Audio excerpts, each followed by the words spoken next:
Com essa decisão do STF, quase 5 mil réus que tiveram prisão decretada ainda com recursos possíveis em instâncias superiores podem sair da cadeia. Ao vivo, nós voltamos a conversar com Oliveira Júnior. Oliveirinha, quais as chances desses presos deixarem a prisão imediatamente?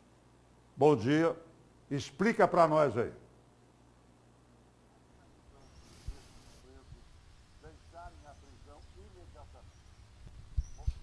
Bom dia, Edivaldo. Bom dia a você que acompanha o Cadeia Neles. Estamos aqui na Associação do Ministério Público de Mato Grosso, ao lado do promotor, Dr. Roberto Turim, para exatamente repercutir esta polêmica decisão do STF. E essa pergunta que o senhor ouviu do Edivaldo: a possibilidade desses quase 5 mil presos ganharem a liberdade a partir desta decisão, doutor? Bom dia.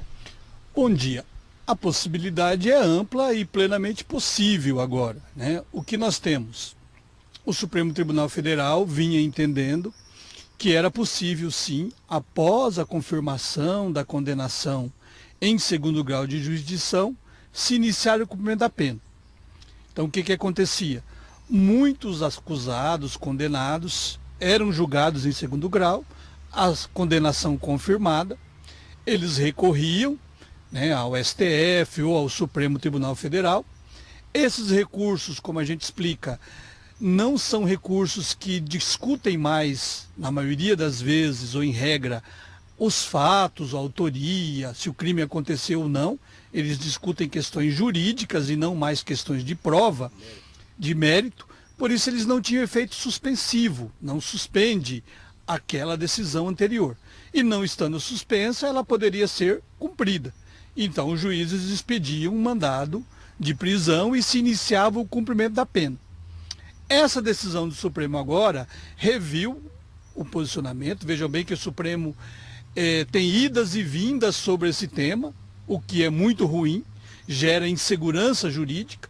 Pessoas já estão cumprindo pena com base nessa decisão anterior, outras nas mesmas condições não estão. Quem estava pode deixar de cumprir. O que pode acontecer em cada caso concreto agora? A defesa ou o próprio juiz, esponte própria, ou o próprio Ministério Público, mas via de regra isso vai depender de uma provocação do condenado, do acusado, né, de quem está cumprindo pena, vem e diz: olha, tem uma decisão do Supremo que diz que nesse caso não cabe cumprir a pena, eu tenho que esperar o trânsito em julgado definitivo. E o juiz então poderia colocar imediatamente esses condenados em liberdade. Veja bem, o Ministério Público, tanto a nível estadual quanto nacional, sempre defendeu, e vamos continuar defendendo, que a Constituição não proíbe. Tanto que nós tivemos 5 ministros do Supremo dizendo que ela de fato não proíbe o início do cumprimento da pena após a condenação em segundo grau. O próprio Supremo anteriormente já tinha definido que sim, que pode iniciar, que a presunção de inocência ou não culpabilidade não é um princípio absoluto. Vamos continuar defendendo isso.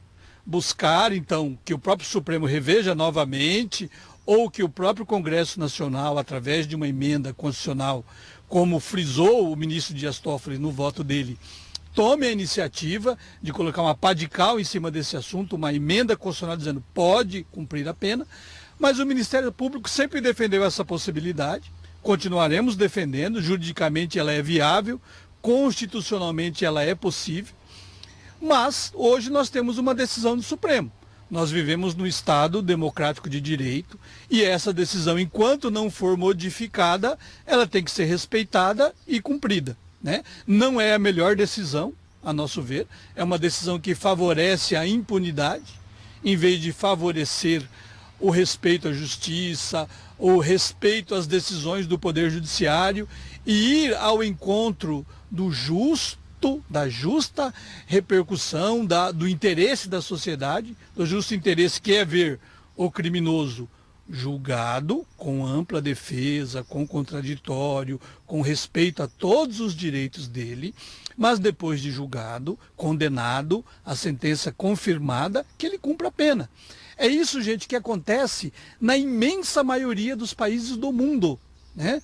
A imensa maioria dos países do mundo, e países muito mais evoluídos constitucionalmente, institucionalmente, politicamente, economicamente do que o Brasil, a pessoa condenada, mesmo em primeiro grau já, passa a cumprir a pena. Ele pode recorrer? Pode, mas preso. Por quê? Porque ele era presumidamente inocente até ser condenado. Ser condenado, repito, com direito ao contraditório e à ampla defesa. E a partir daí ele vai recorrer, mas vai recorrer preso. O que nós temos hoje no Brasil é o que a gente chama de abuso do direito de defesa. A pessoa recorre por recorrer, né? Ele tem o embargo que é negado, aí ele agrava da negativa do embargo e nega o agravo, ele embarga do agravo e depois o agravo do agravo e o embargo do embargo, e isso vai se protelando, às vezes por décadas, e a maioria da população, de uma indignação, repito, justa, não entende porque a pessoa que cometeu o crime foi presa, foi processada, foi julgada, foi condenada, continua impune. A população toda, inclusive, temendo essa questão da libertação do ex-presidente Lula, que já foi condenado com crimes comprovados, mas há outros crimes previstos, cometidos por outros bandidos, doutor. Por exemplo, homicídio. Uma família que vê o seu ente ser assassinado, depois ele não ser preso ou ser posto em liberdade a partir dessa decisão. A sensação de impunidade é muito grande nesses casos. Sem dúvida. E um dos problemas é esse, é você pessoalizar. Eu não tenho que julgar a Constituição ou a possibilidade ou não de cumprir a pena pensando no preso político ou não, se ele é político ou não, no preso A ou no preso B. Eu tenho que pensar no sistema de justiça como um todo. Você lembrou bem o exemplo do homicídio. A pessoa tem um ente da família assassinado, numa briga qualquer. Ele acompanha a prisão do assassino, que, se não for preso em flagrante, vai responder, via de regra, o processo em liberdade. Isso leva anos, 2, 3, às vezes mais. Ele vai a júri, toda a sociedade é chamada. Um corpo de jurados analisa, julga, condena o cidadão. A Constituição diz que a decisão do tribunal do júri é soberana, mas o condenado recorre. E ele vai aguardar, segundo essa decisão do Supremo, né, em liberdade até o último recurso ser considerado. Nós já temos casos concretos disso, como o caso, por exemplo, daquele jornalista, Pimenta da Veiga, que assassinou a namorada e ficou aí 15 anos aguardando, ele faleceu ou prescreveu antes dele cumprir a pena. Quer dizer, isso não é justo. Isso traz para a população em geral um sentimento de descrédito, de desesperança para com o Estado. Ele diz, olha, a justiça no Brasil não está funcionando, porque os condenados estão soltos. Então, o Supremo Tribunal Federal não levou isso em consideração, né? E olha que foi uma decisão, como eu já disse, apertada. Nós tivemos 5 ministros dizendo que sim, 5 dizendo que não. Então, o Supremo tinha 2 opções, todas elas legais, ambas legais e constitucionais, e por maioria escolheu, a meu ver, e no entendimento do Ministério Público, a pior decisão. Mas, como eu já disse, é uma decisão e enquanto estiver em vigor, tem que ser respeitada. Para encerrar, doutor Roberto, que é um assunto realmente polêmico e que demanda uma discussão mais ampla, mas com a libertação desses presos de outros crimes, fica além da sensação da impunidade a sensação de insegurança na sociedade, porque esses bandidos estarão nas ruas. Exato. Às vezes as pessoas não têm a justa medida de que uma decisão judicial, às vezes pensando em A ou B, ela tem caráter genérico. A lei, e isso é uma regra justa do direito comparado, da democracia, de que a lei vale para todos, tanto para o bem como para o mal.